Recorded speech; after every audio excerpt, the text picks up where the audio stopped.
Okay, today is Thursday night. We're cooking dinner and I've got the oil heating up in the pan already. I'm going to add in the bacon and onions. Just have already diced it here. Just popping it in.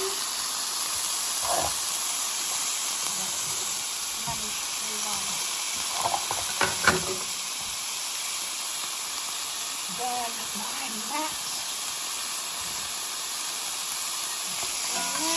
Okay, so tonight I'm making spaghetti bolognese and we're doing it my way, which is pretty much add a bit of whatever you want to it. So that's the beginning. Okay, so now I've got my 500 grams of mince in here also. And what I'm going to do is obviously cook that down along with our bacon and our onions.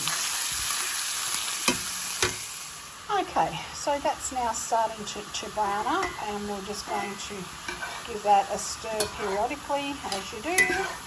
Most of you know how to make spaghetti bolognese or our own versions of it anyhow. So that's exactly what I'm doing. But whilst that's cooking, I'm going to tell you what happened to me the other day. Well, the other day, I was a little bit tired. I've started a new MS medication. It's called Mavenclad. It is an MS medication, but it is also, they call it like treating cancer and things like that also. So it's a drug that, sorry, I'm not getting my words out very well, but I just thought I would share this with you. So those of you who actually take medication are a little bit mindful.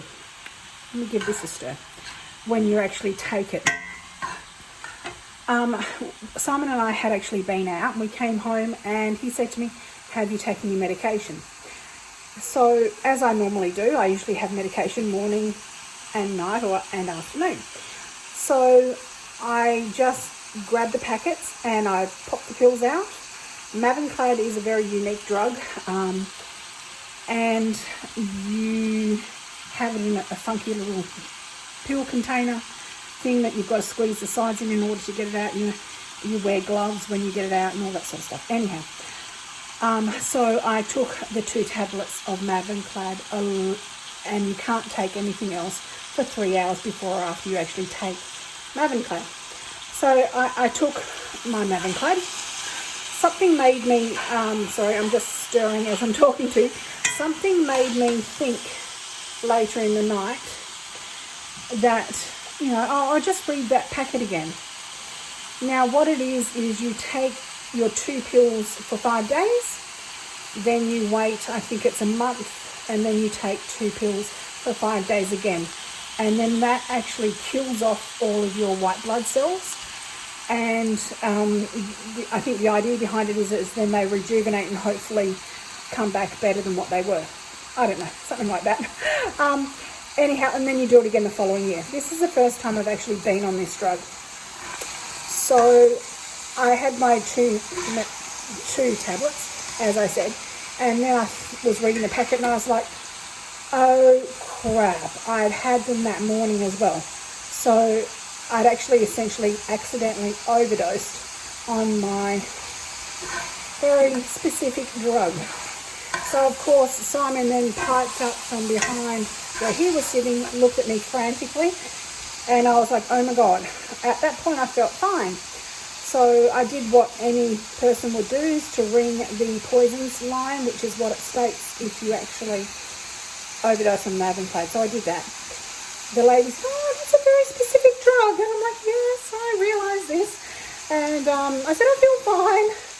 Luckily, I had no adverse reactions to it, but it does put me to sleep, so I guess I just slept more than I would normally, which is why you haven't seen a lot of me for this while and I can't talk, while I've been taking this drug. So I do apologise for that, but anyhow, the purpose of me telling you this is, please, if you're taking medication, please check and double check your medication before taking it. I just, automatically took it because I take, as I say, tablets morning, noon and night, and I just assumed that I was taking that one Obviously, I hadn't taken it the month before. That way, I'd only taken the 2 tablets. So please check your medication. And I'm sorry about my hair all over the shop. But anyhow, I just wanted to share that bit of a story with you. I'm going to get back to cooking now. Okay, so this is nice now. And what I'm going to do is grab the... Oh, drop some things over the side. I'm going to grab the sauce to put in, and then we'll go from there. Okay, so this is the sauce that I made the other day with our fresh tomatoes out of our garden, some onions and some capsicum. I think that was it. Maybe some garlic, I can't remember. And some real beef stock. So I'm going to put the beef stock in first. So I don't know how much I'm going to need, obviously, with the... You don't want your meats to be dry. Oh, this happened to me last time trying to get it out. It's so thick.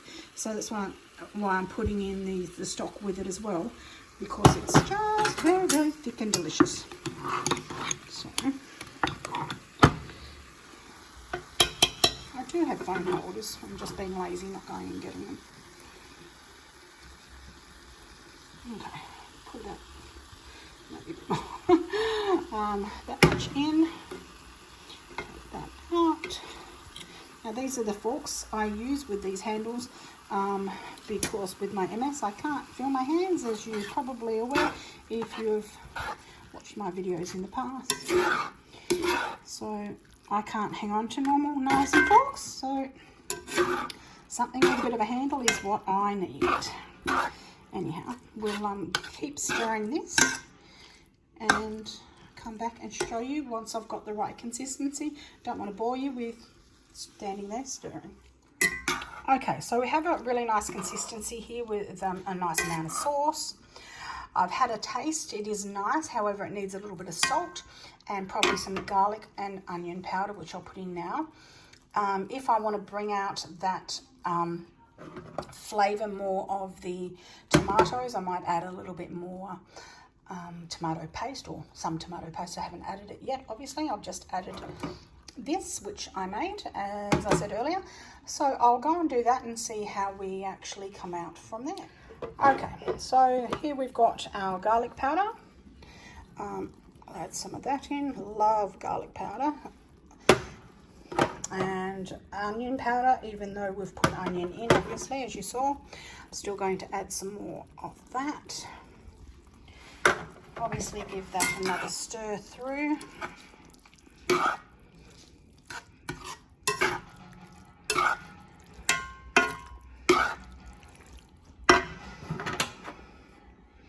And have a bit of a taste.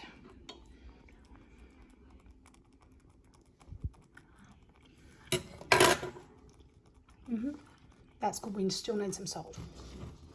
Okay, so just some table salt added in here. I don't like to put salt in before, obviously, because when you're cooking with bacon, you never know how salty the bacon's going to be, and it may have brought out the flavour, brought out more salt than we wanted.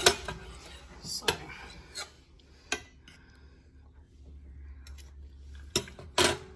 that's better. Okay, so now we'll cook up some pasta. Voila, we'll have our spaghetti bolognese ready and done. Just filling up the pot with some nice filtered cold water, and then that will go onto the stove. A little bit of produce, which I picked today. Zucchini. Let's turn it off. Zucchini. A little bit of cauliflower, which was sort of going to seed, so I grabbed what was left of the cauliflower. This is a bit more in here, so that can be used in stir fries. Some little radishes, zucchini, I said, a silver beet, and a beautiful little red pumpkin. They are delicious, and some radishes. And these are spring onions. So let's pop this on. I'll probably need 2 hands, so I'll need to put you down. Okay, I've salted my water And I've also put some olive oil in. Same thing I do every time I put my pasta in. I'm not making my own pasta. I'm just using these thin spaghetti pasta from San Remo. That will be going in once my water starts boiling. Then we'll pop it all together. Okay, we have our pasta in there. The water was boiling, so I've popped that in. Now I've just moved it off because it was about to overflow the pot. So once that's actually ready to go, al dente, not too soft, not too hard, we will put our meal together. Okay guys, so here's a question for you. When you have spaghetti bolognese, do you pour your spaghetti in the meat, or do you have your spaghetti underneath? How do you have yours? I'd be interested to find out. Leave it down in the comments below. Are you a spaghetti type person in the meat or under the meat? Let us all know. Love to know what you do. My camera doesn't want to turn off. Okay, so as you see, we are spaghetti in the meat type people. So if you find that dries out a little bit, from where you've rinsed, or not rinsed, where you've drained your pasta, keep a little bit of the pasta water. If you find it dries out, then you add the pasta water to the pasta and meat. So anyway, we're not having ours just yet, so I'll just let that sit and let the actual pasta infuse some of those flavours. It smells delicious, it tastes delicious. Simon's up the road helping a friend with his machine fix it. So I may very well have mine if he's not back and leave his to be heated up when he gets here. But I'm not ready for mine yet, so I shall leave it there for a little bit to infuse. Okay, Simon's just had his first try. There's mine. And look at our new number plate. Woohoo! Looking forward to putting that on our car. What do you think? Why is it a try? What have you done? Nothing. He's first. Now you got me worried. No. I put our sauce in that I made the other day. Oh, okay. Do you like it? That was very hot. Oh, okay. Just because I'm filming you and it's going to be up on YouTube and everyone's going to see, and you don't have to say it's good if it's not, but you live with me, so I guess you probably should. Oh, yum. Oh, this is so good. Okay, now honestly, is it any good or not? Yeah, no, it's not. Okay. All right, I'm going to sit down and have mine. Okay, dinner is done and dusted. We obviously ate everything. Now I've just got dishes to do. But anyhow, guys, have a wonderful night. Do your best and nothing less. And I shall talk to you very soon.